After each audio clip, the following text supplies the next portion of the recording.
Hi there, welcome to my channel. My name is Crystal and this is Books Forever After, where I sit on my floor, we talk about everything and all things books and nothing but the books.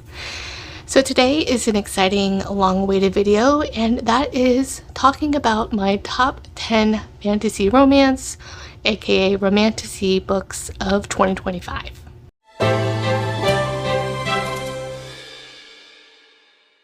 I have already done my best of 2025, so that's a combination of all the genres together. So if you want to see that, I recommend you go check that one out as well. But today we're talking about all of Romantasy specifically that may or may not have been on that list. So a few have been on that list, but most of them were not on my best of 2025. And that is what this video is for, to talk about. I will do my best to give a number, I think chapters, so I think I'll do chapters or something like that for you, so you can check to see the countdown. We'll start all the way down from number 10 and work our way to the best of the number one, numero uno, for the year. Let's just get started. All right. Okay. So first off is Arcana Academy, or Arcana Academy by Elise Kova. This is a new release by Elise Kova. I think it's her first traditionally published one as well. And this is taking place at an academy, which has tarot card magic. And the heroine is basically... she's imprisoned for doing illegal tarot magic because you have to go into this academy to be able to do magic. And so the prince, who is also he's not the heir prince, but he's like the second born son, who's also the headmaster of the school, kind of breaks her out, or essentially breaks her out, or so that way she can go through the tarot card, like go through the academy.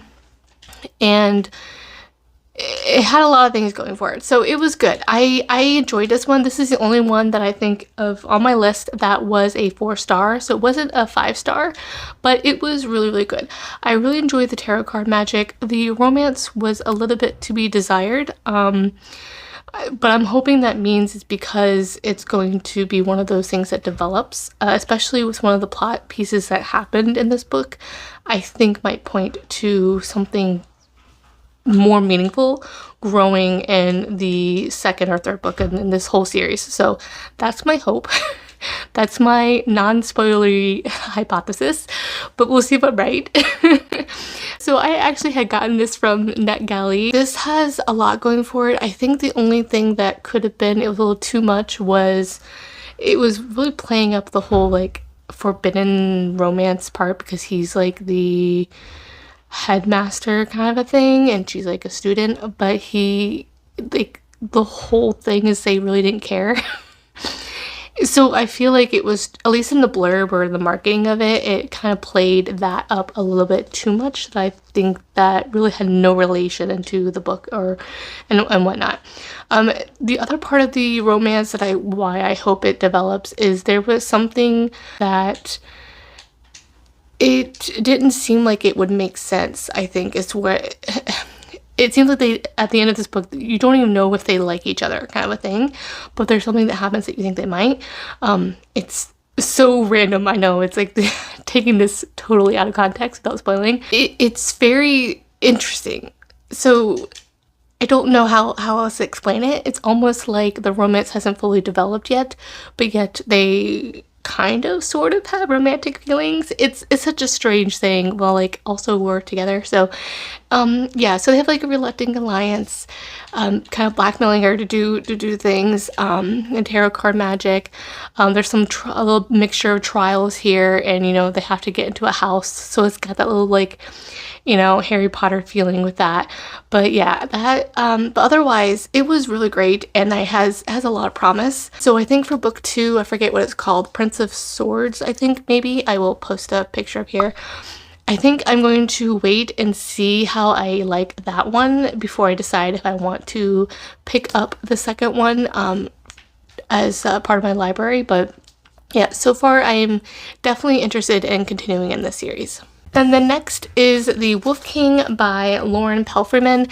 This definitely blew up. It's one of those indie to trad kind of quick line of secessions things that are happening. I think The Wolf Queen is coming out in the fall. And I've only read the first one, and so I think I've been holding off to read the Night Wolf, I think, or Night Prince. Yeah, the Night Prince, because it was going to be traditionally picked up. So I will probably reread the last few chapters before continuing on to the second one and then the third one. The copy that I have here is one of the out of print copies, so unfortunately they didn't print the indie for the third one, so just my luck. So if I do end up liking this, I'll probably get the trad published pickup one, but you know, I digress. So the Wolf King is a really cool concept. It has very feelings of Outlander, as well as a little bit of an ACOTAR feeling with wolves. So I think the other part of it, you know, like wolves and like a paranormal fantasy kind of feeling. So this one would be great for going to your first time as a fantasy romance, because if you're coming from historical romance, I think this one has a great transition as a transition book for that, especially if you like historical romance, like Highland romances. That is really evident in here. So this one actually starts out of just like a little bit of a premise here. This one starts out where the heroine there's this like dog fight happening with the werewolves in this kingdom, and her betrothed, or you know, arranged forced marriage that her dad is wanting her to marry this person, is there as well.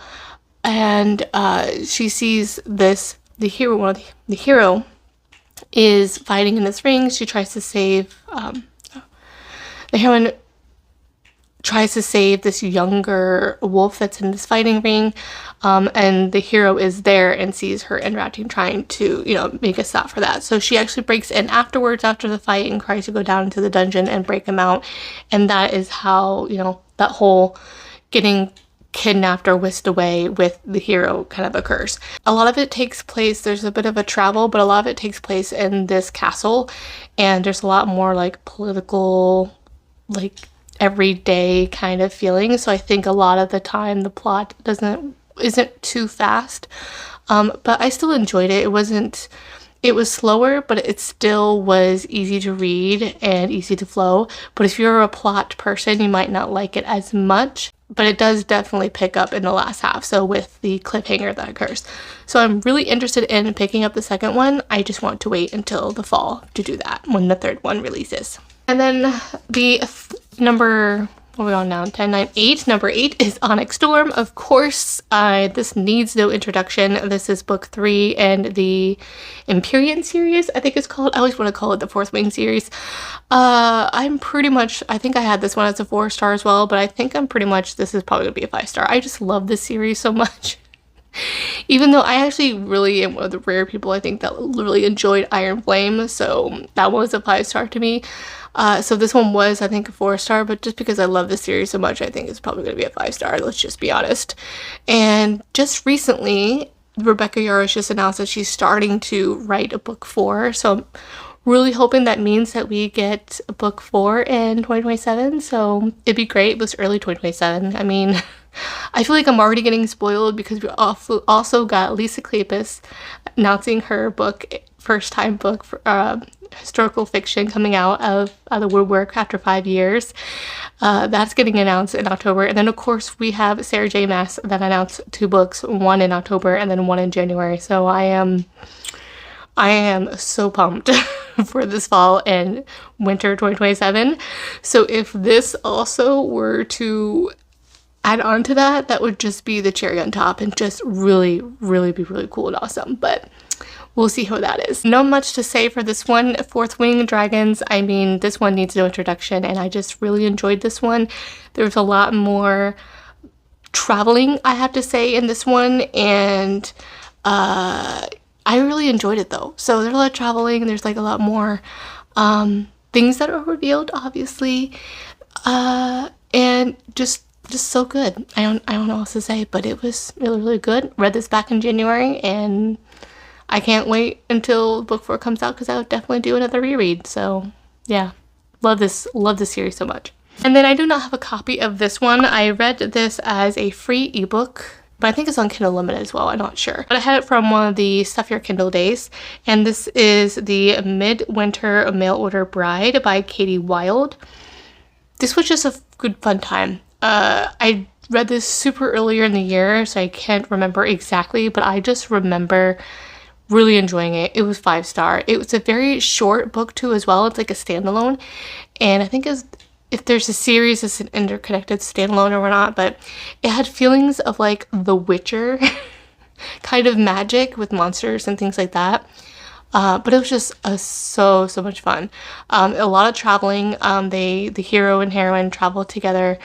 But yeah, it was just really good. And I am horrible right now that I don't have the blurb in front of me.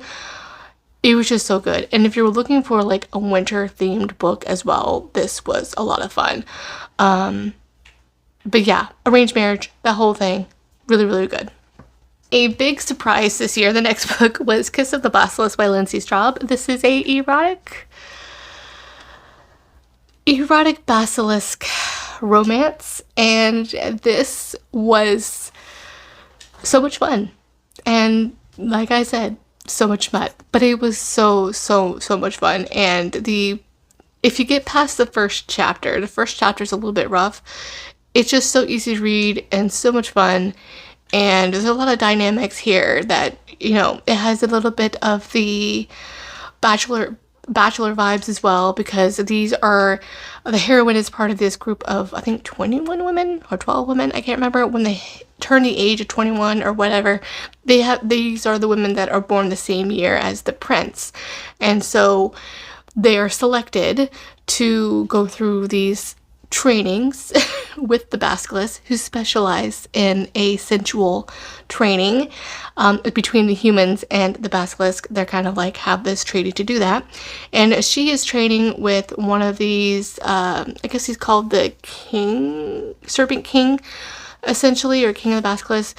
He is not necessarily the king of the basilisk, but he's just taught to be the basilisk because his dad is the king, so that's why it's a little bit confusing. But every woman that he trains ends up getting to be the next queen.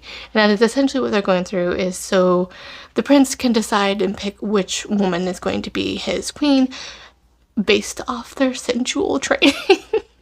It's, you know, just don't follow the plot. It's fine.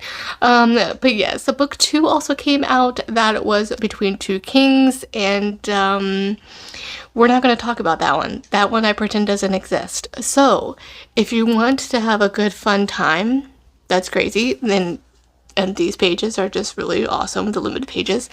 And they also mean something too. That's really I thought was really cool. It's wild and crazy. And yeah, it was good. Just so you know, just don't read the second one. Just pretend that this one is a standalone and you'll be good. So yeah. Is that a good enough explanation? But there you go. Then next, another why choose fun time is this one is a why choose Bonded by Thorns by Elizabeth Helen. This was really good. This was also trad to, you know, any to trad picked up. I think book 4 just got released for traditionally. Book 5 is coming up very soon. I think they're also being turned from dual narration over to duet, and so I am anxiously awaiting. I'm caught up to book 3, and I think I want to wait until book 4 until that one's transitioned to duet. So it might take me a few more months. But yeah, these are some thick. There's a long they're long books. But this is a Beauty and Beast Why Choose, where all of the princes are each prince is a season essentially, and they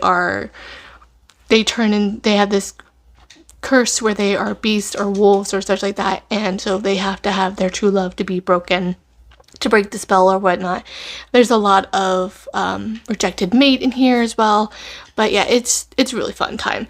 If you definitely want something of a fantasy romance that gives you that more fairy tale Beauty and Beast feeling, this just really scratches that itch. It's just a lot of fun. I'm looking forward to doing that, to reading the other books. So I don't know if I'll actually pick up, for me personally, this is something that I don't think you need the physical copy unless you really love these, but I definitely will continue to read these, that's for sure. So yeah, 5 stars, so much fun. And then the next one is Trial of the Sun Queen by Nisha J. Tooley. I need to continue this series. I've only read book 1, and there's 4 books in the series. That's definitely on my initiative for this year is to pick this back up. Again, another trials. Another bachelorette or bachelor kind of style selections as well. This also has one of the best opening lines, is "That bee took my soap." I'm not gonna say it here because, you know, trying to keep it PG here, PG-13 as much as possible. But yes, it was so much fun, and I think I'm gonna have to do a reread of this on audio just so I could just get back into this one. That's it. The heroine starts out in prison again, and is getting taken out to. She was in prison for 12 years. My bad. I can't really remember when this is. Go into with the Sun King to compete with 9 other tributes for the role of queen, and if she wins his heart, then she'll earn her freedom and finally get her revenge. And of course things are revealed and things like that. So yeah, it's definitely read this earlier in the year, so I definitely am due for a reread, so I continue on. But this was just so much fun, and yeah, I am looking forward to continue on this series. I want to finish this series because there's also other series by this author that I heard great things about that I really want to start as well. All right, now we are down to the bottom, no, the remaining top 3.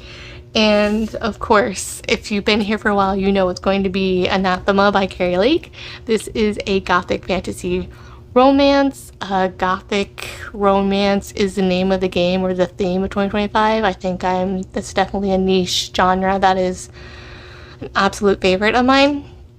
And, you know, anything I can get, gothic historical romance, gothic fantasy romance, I'm there. This one definitely has a lot of Witcher vibes, so definitely the monster-like creatures. This is set in a Puritan town where the heroine was found as a baby at the edge of this doorway.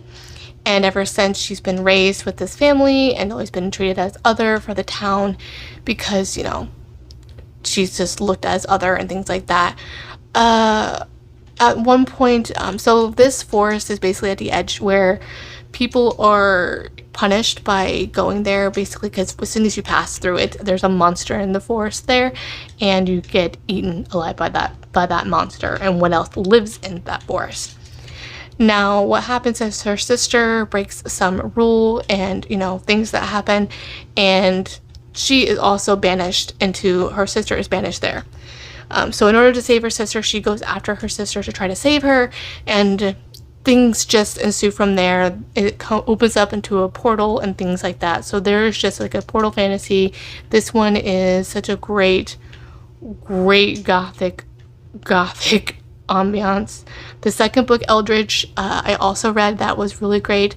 That was a little bit more slower, so it wasn't as much as a favorite. That was a 4-star. But the third one is coming out. I'm really excited. I'll put a post-up picture of that. That is coming out, I think, this fall as well. So I'm super excited. Carrie Lake is just a new, just automatic auto-buy author and just favorite author of all time. And I can't wait to see what else she has. I have so many... I mean, I need to catch up, but there is so many books by her that I need to read. Actually, not too many. There's a few books for her. I think the other series is Nightshade. That's actually like a gothic romance. She primarily writes more contemporary gothic romance, and Nightshade I think is the next one I'm going to read. So I don't know if I will get to Nightshade first before I read a third book of this. I know that I wanted to read that last year, but just time didn't happen. But she is one of those authors that I can't... I'm so excited to read her backlist, but also cautious because then that means I'm done, because then I've read her entire backlist. So it's one of those I'm just taking my time with and enjoying, and just along here for the ride. And I'm so excited that she got traditionally picked up as well, and I can't wait to see if they end up publishing her other works as well as traditionally published. It'll be interesting to see. I love these like indie copies that she has, and I'm so glad that they actually still kept to publishing the indie one, so that's great. But yes, Anathema is just so good. Just 5 stars. 5 stars. I just love this author and love the series. Can't wait for book 3 to come out. And these are like the perfect fall books for sure. That's for sure. All right, number 2 is I'm probably the last person to still be talking about this because, you know, I'm just holding strong here for my love of JLA. And that is A Light and a Flame by Jennifer L. Armentrout. This is, I think, book 2 or book 3 of a Flesh of Fire series. This is part of the prequel series to Blood and Ash. Vampires, gods, more Greek gods kind of feeling. I just love this one. This is more of, the prequel series has more of a Hades and Persephone's like story vibes. So good. So From Blood and Ash is about the maiden, you know, as you know her, for Poppy. This one talks about the very first maiden, the prequel for there. So yes, where the stories are talking about. It's so good. I think it's Serafina or Sarah, whatever. This one was my favorite because there's just so much angst and tension after book 1. What, book 1 or book 2? But like this push and pull, will they, won't they? And then the things that just get revealed. I don't know, Daddy Niktos, that is all I have to say. I love him. I love the heroine here. I just love the writing. I love JLA. Is this series dragging on a little bit? At least, you know, From Blood and Ash for sure. I can openly admit that, but at the same time, that doesn't change how I feel about these series. I still love them both. And I think I need to read, oh gosh. I need to read A Soul in Ash and Blood and then read the final book in this one, I think, which is, yeah. So yeah, this is book 2. So I need to read Born of Blood and Ash because that's like the final one in this prequel series after I read the Born of Blood and Ash. So yeah, I am From Blood and Ash. There's so many ashes, right? But yes, I just love this one, and I'm just going to be a JLL stan probably till the end of time. I recognize people have lost interest. It's going a little bit too long on From Blood and Ash, but that's okay. I'm just along for the ride, and I'll just be here by my lonesome loving this series. All right, and then lastly, this one has, I don't know, I want to say just not really taking me by surprise, but it's just really taking me by surprise because I was so excited when I attended the Big Ohio Book Con in June of last year, which I'm really excited for this year as well, for 2026. That was my goal, was to be able to read more local authors and discover indie authors near me. I live in Ohio, obviously with the Big Ohio Book Con, and I discovered my best fantasy romance of the year because of this, and I'm just so excited. I love this author so much because I also did the arc for book 2, and book 3 is releasing in June, I think May or June, I can't remember right now. So I'm excited for that. And that is Between Flames and Deceit by M.A. Frick. I love this book so much, this series. Now, this is a slow burn, age gap, forbidden romance, where the heroine is arranged to be married to this prince, and she to another kingdom as an alliance for resources, and they each need something from each other, where she falls in love with the widowed dad to this kingdom. I mean, it's good. That's all I have to say. This is a steamy, not spicy book as well. So there are dragons in this series. So not in this first one, you don't really get to see the dragons. You get to see the dragons in book 2. But she comes from a kingdom where she lives on an island and they have dragons. So think Khaleesi from Game of Thrones kind of a feeling. And her kingdom, and so they are lacking in like food resource and such because they are living in an island. And so they are aligned to the hero, Callias. I can never say his name right.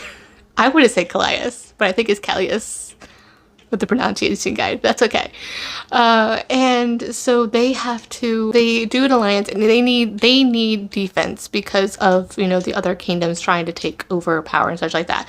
So it's a little bit of quid pro quo. So, you know, they need food and resources, and they need dragons and weapons. There's also goats in here. There's like, oh my gosh, this is just so funny. There's like this found family. There's this feeling of like telling about inner struggles of faith, of also domestic violence and things like that, from like trauma for the hero and his feelings of inadequacy, or just like feeling like all the weight of the world on his shoulders, raising a son that is not the greatest. Let's just be honest, that's also part of it, is like the prince is not that great. He's not that great. There's a reason for things like that. So this was just such a very, you would think, age gap, and it's weird because it's cool that you see that more often in contemporary romance, and you're gonna think age gap, you're like, ew, that whole thing. Yes, I think he's 40 and she's like 20, but I think at the same time she just comes across very mature. She's very Khaleesi, and very just mature and things like that.